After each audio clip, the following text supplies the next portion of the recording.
دیکھو اللہ تمہیں یہاں تک اس لیے نہیں لایا تاکہ تم مایوس ہو کر ہمت ہار جاؤ۔ تمہیں کیا لگتا ہے کہ تم آج جہاں ہو وہاں بے وجہ ہو؟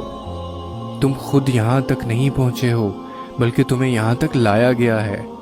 تم نے بے شمار تکلیفیں آج اس مقام تک پہنچنے کے لیے برداشت کی ہیں۔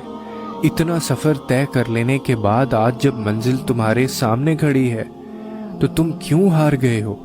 اتنے کٹھن صبر کے بعد اب جب صلہ ملنے کا وقت ہے تو کیوں راستے میں ٹھہر گئے ہو؟ اٹھو، اب تو سفر ختم ہونے کو ہے۔ اب تم منزل کی نہیں بلکہ منزلیں تمہاری منتظر ہیں۔ اب تمہیں معجزوں کا نہیں بلکہ معجزوں کو تمہارا انتظار ہے۔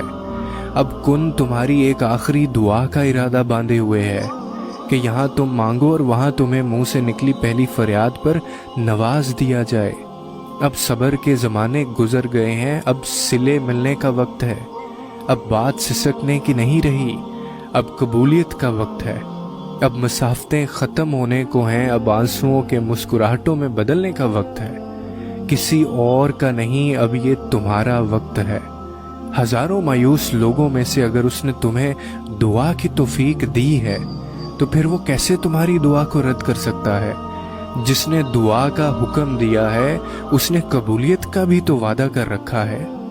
تو پھر اس دل کو منا لو یقین پہ اور اس کو اپنی رضا میں راضی کر لو۔